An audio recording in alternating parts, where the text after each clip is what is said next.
have a story about the workers' strike in Paris. Yeah, so I like to keep coming back to this and trying to keep abreast with what's actually going on with the Yellow Vest movement. This is not the only new news that has come out recently on this, but I thought it was important to note, and it's not particularly great for the movement.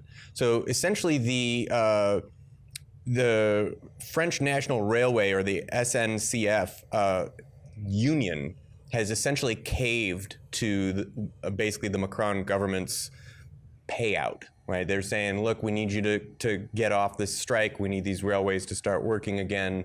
And so the amount of strike pay that you're getting out of your own savings and what the union is offering to workers, hey, that's not a lot of money, but hey, there's this government money. You want some of this government money to come and start working again? And the union leaders agreed to that, took that money.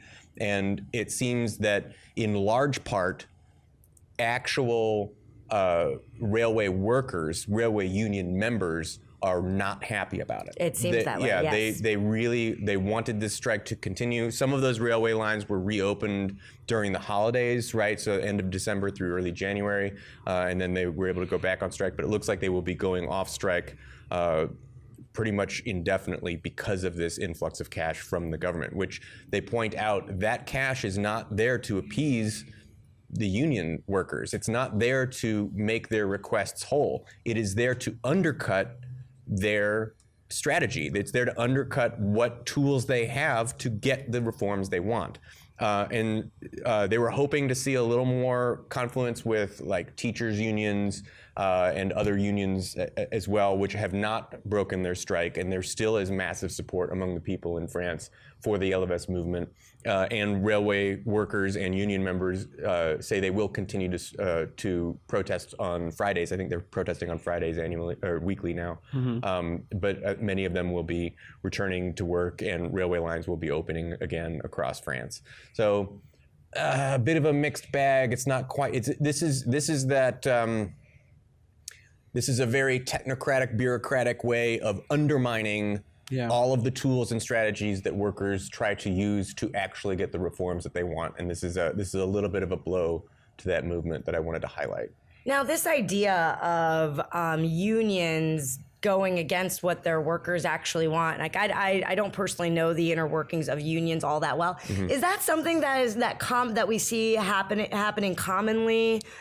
It depends entirely on the context of the union. And there are a zillion different types of unions, and I'm certainly not one who can, extol on all the different types of unions. But certainly there is, the larger the union, I think the more possibility there is for the leadership of that union to sort of be co-opted and acquiesce to these sort of demands by the government. Yeah, and most unions, they work off of votes by the members, right? What I would say to this is that this feels like more of an American way of dealing with this than it does a French way of dealing with this. Generally in France, from what I understand, people can correct me if I'm wrong on this, in France, it is a lot more direct democracy voting. Like, hey, do you want to step no, raise your hand. This is what we've seen in America, especially very much reminds me of in 2016 when all those union boards of a dozen or a dozen half people, or even recently enough, the Working Families Party endorsing Elizabeth Warren, didn't seem to align with what the members wanted, and that group kind of fell apart to a degree after everyone left and stopped giving them money. But the board had the power to do it. So, to Paul's point, if it's written in that the union has the power to override the members, and it's big enough and the stakes are high enough and the government has the money, which of course it does, it sort of is inevitable. Because it seems in this case the workers didn't want to change this, but the leadership did. And again, I see this kind of summary all the time in America. I was very surprised to hear it happening in France. Yeah, I think this is a major blow to the Yellow Vest movement as a whole. Now, don't forget that the major protests in France still align very strongly with the Yellow Vest movement, and a lot of it has to do with workers' pensions, right? Government workers' pensions, union members' pensions, and things like that, which have not been adjusted, right? This is still an actual policy proposal that people want changed.